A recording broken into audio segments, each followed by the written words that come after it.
everybody, welcome back to another episode and another build. So this one a little bit intimidating, crazy, super excited, kind of like I am with all my kits, but this one to me is a little bit special, and then like I kind of said, intimidating. And the reason why is this will be a lot of firsts for me. So this is, for those who don't know, this is a VQS, which is a re-release of the Vanquish. Why they changed the name, I have no idea. I can only guess that it had something to do with some type of copyright rules. Maybe they don't own the rights to that name anymore, or whatever legality. But yeah, this is the Vanquish, but basically it got re-released as a VQS. So this is a 2020 kit. And this one, when Tamiya re-released it, they didn't really upgrade or update a whole lot. And this is known to have its flaws, so much to the point where a lot of people essentially leave this as a shelf queen. It's the infamous, it's called G11, and it's this particular part tree, and it's called G11 because this is the G11 part tree. But this is the infamous G11 part right here, which is number 11, the G parts tree. This plastic, and I'll throw some pictures up in a minute here so you can kind of see, it's a really thin piece, and it has a lot going on. It attaches the motor plate, it attaches the tub chassis, the rear sway bar, the rear shock tower, and then the control arms, rear control arms. Everything bolts to this particular piece, and it is under super high stress. So mainly because of the older plastic, you know, as it ages, it gets kind of brittle and cracks. But basically what would happen is this thing would just shatter sitting on the shelf.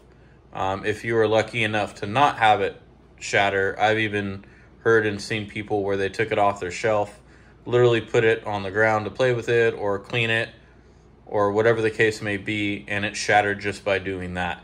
And if you're lucky enough to not have it do any of that, as soon as you play with it, it's definitely going to break the second you hit a bump. So in the past, there was a lot of people who made some upgrades. There was an individual who made a carbon fiber piece of that, and then another individual who made an actual aluminum piece. Unfortunately, those pieces are not around, and if you do find them, they're an obscene amount of money. So yeah, really not too feasible. So I kind of put it off owning this kit because of that. I like to play with my kits, and you know, even if it's a semi-shelf queen, I still want the option to, you know, take it outside and play with it. So it kind of put me, you know, on the fence with owning this particular kit because of that G11 part being such a nightmare. Yeah, you can, you know, buy extra pieces, but people know what they have. So to buy extra G parts trees is uber expensive. And then because it has so much going on, I mean, you pretty much have to disassemble the entire rear end to get that piece swapped out. So not something I was really intrigued to do. And so I kind of put it off on owning this kit, and then it ended up popping up online for a ridiculous price. And I don't know if in Japan they got some crazy pricing, but or they get some crazy discounts, but a couple of my kits I've ended up, you know, getting from Japan. The prices are just ridiculous. They're crazy and expensive. So this was one of those that popped up, and I jumped on it because I couldn't pass up the price. This one is also considered, you know, one of Tamiya's higher end kits. For those who know the terminology of what I'm talking about, this is not considered, you know, ultra exotic top shelf, but it's definitely considered top shelf. So this, you know, I would put this right below kits like the now I'm drawing a blank, I can't even think of it. The Avanti, as far as buggies go. The egress, they have a couple different versions of the egress, but this would be, right below some of those kits. So something that I really wanted, to own. Some of the other intimidating factors is I've actually never built a ball diff, let alone a Tamiya ball diff. And this particular one actually has that set up. So it does have a front. It's a front kind of gear drive, or a rear gear drive. It also has a front gear drive, but it also has a incorporated ball diff. So a lot of firsts for me to kind of get those built and complete. So for me, if it's something that's intimidating, it's exactly what I need to be doing, or where I want to be or need to be, because that's the way I learn. So it kind of drives me and pushes me. But other than that, looking at this particular kit, it is just insanely rad. From the super crazy spiky tires, I think those are some of the spikiest tires that Tamiya makes. And then, going down to the driver, some of my favorite colors like orange. We'll go kind of a little bit more in depth on the driver figure, but yeah, the buggy kit just looks super cool. It's got some aluminum pieces that come in the kit, the front knuckles here. It also has some carbon fiber pieces, so it's definitely a really, really nice kit that Tamiya offers. And like I said, it is right below their kind of super crazy high end kit. So after doing some research, picking up this kit and trying to find ways to kind of get around some of those known weaknesses, I think I came up with a pretty good plan, and I'm ready to build this one. It's been sitting up on the shelf kind of staring at me, and every single time I look at it, I just want to take it apart and build it. So we're starting off with some of the minor upgrades that I'll be doing. These are some special super lightweight rims, wheels that come with it. So I'm always not the biggest fan of white rims. They look super nice, but once you start getting them out in the dirt and grass and mud, and then as they age, they kind of turn like a yellow, kind of off-white color. And I've always thought that those particular wheels on this particular kit would look rad in red. So hence the right dye more that I'll be using. So this will also be the first time that I'm dyeing some parts. So I'll be dyeing those red. Now they do offer these in a red color. They're actually kind of pink. So they do offer these as like a hop up. But I didn't want to do pink ones. I wanted to do red ones to kind of match the decals. So yeah, be working on that. So that'll be a lot of fun and a first for me to, get those dyed. Now moving on to the driver, and I'll pop a picture up. The driver actually doesn't cover, like it shows in the picture, it doesn't cover the full cockpit in there. His arms are pretty much cut off, and you can kind of see, into the buggy. And so a nice little upgrade that people do is the Avanti driver. Some people call it the Ferrari driver, but yeah, basically this will, fill up the entire cockpit, and it has a lot more going on. It's a lot more futuristic. It's got panels over here, kind of spacey look like kind of design. But yeah, really excited for this Avanti driver and get that painted up. So that's kind of one of the first upgrades that I'm doing. And we'll move on to the motor. So it just comes with the standard, silver 540, silver can 540. And I've always felt that this kit, needed something a little bit better, a little bit special. So I'll be doing a torque tune in here. It's a fairly big pinion that comes in here. I believe it's an 18 or a 19 tooth pinion. So to get, a motor with a little bit more torque is definitely going to help out. And we're moving on to some of the extra speed pieces here. So another kind of slightly known weak point are some of the knuckles. Now, the cool thing with this kit is it's shared. A lot of parts are shared between, or they're compatible between the egress and the Avanti, and of course the VQS. So these are the front aluminum knuckles. And since the kit already comes with some aluminum upgrades in it that are gold, I'll be painting these gold to kind of match, so it'll really kind of pop and flow together. But yeah, so these are some extra pieces that I'm doing to strengthen the front end. So some extra speed front knuckles. Another one that I mentioned, this is the front suspension mount. So this is also in aluminum, and it replaces that piece right there that I showed you guys earlier. And then the last piece will be the front shock tower mount, and then that will replace, you know, that piece up there. So it's also not as, the front shock tower is under, you know, a lot of stress. It's a pretty thin, you know, piece of plastic, and it's got the front shock mounts that mount to it.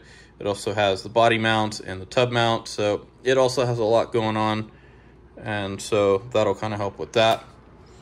But getting to the infamous G11 part, I did find an individual who actually 3D printed this particular piece. And the nice thing is this is still based off the original kit. So it includes some things or some extra holes for, I believe, the servo mount to mount the manual speed controller. So this one, they kind of revamped it and got rid of some pieces that are not needed anymore to add a lot more structure. And then the big thing you'll see here is, and again, I'll throw a picture up just in case the camera's not picking it up, but you can see this piece is a lot thicker than the factory piece. Actually, a considerable amount thicker. So since this one does have, I believe it's a front steering arm, is actually made out of carbon fiber, what I was going to do is strengthen this even more by wrapping this or laminating this in some actual carbon fiber. So I picked up some carbon fiber fabric, and I will be reinforcing and strengthening this piece with carbon fiber. When it mounts in the buggy, it actually mounts like this. So this flat piece right here, that's kind of the bulk of what you'll see. This will be underneath, so you won't see it. So yeah, I'm gonna go a little bit further and reinforce this with carbon fiber.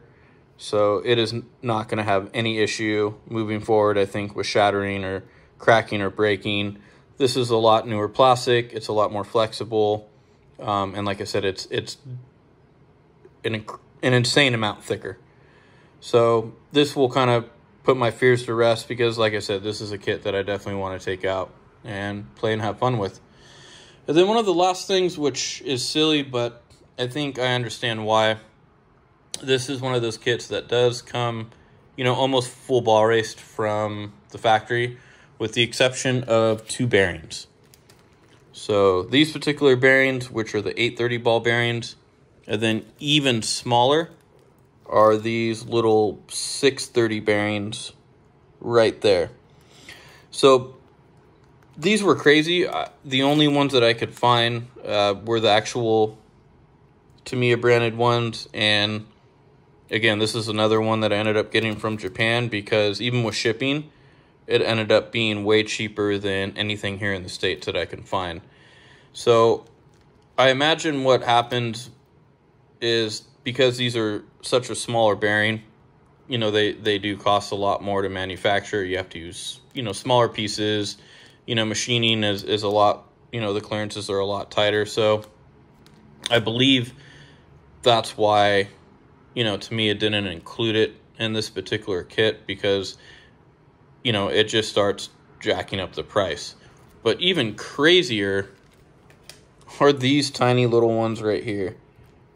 Now, these ones if you go on Tamiya's website, they give you kind of all the specifications of these bearings. So I was able to find these on Amazon. So in comparison, these ones right here, the cheapest I was able to find them was $7, and then another $7 for shipping. Anything here in the States, these things were something insane, like $30, $25, $28 to $30. And for 2 little bearings, that's just crazy. These ones right here, holy smokes, I could like if you actually bought the Tamiya branded ones, even for these, they were anywhere around, you know, $20 to all the way up to $30. So with the specs I got from Tamiya's website, I was able to find these on Amazon, and these were, I think, $5 after tax, a little over $5. So yeah, now the kit will be 100% fully ball raced, but yeah, those are the 4 bearings that Tamiya doesn't include in the kit. All the other bearings are ball bearings, so that'll finish up with that. So yeah, this will be a lot of firsts for me. Like I said, the ball diff, I'll be dyeing some pieces, be wrapping some pieces in carbon fiber. So yeah, this will kind of check off some areas that I haven't ventured into, and you know, kind of have another kit that's a little bit higher end under my belt. So really excited for this one. This is a pretty in-depth build, so I imagine it'll take me a while, which doesn't really bother me at all. But yeah, other than that, this will kind of be the trailer and introducing the next build. So we're going to jump on this one, get it started, and I'll keep you guys updated along the way with, you know, how I'm going to wrap and coat that with carbon fiber, get those painted, and then get those dyed, and then how to mount the Avanti driver. Just some slight modifications that you need to do, but other than that, it will bolt right in there. So thanks for everybody for tuning into this little trailer here. Hope you guys are as excited as I am to get this one underway. And other than that, like I said, stay tuned, and we'll start getting some more build videos of this particular kit out. So again, thanks everybody for watching, and let me know down in the comments what you guys think.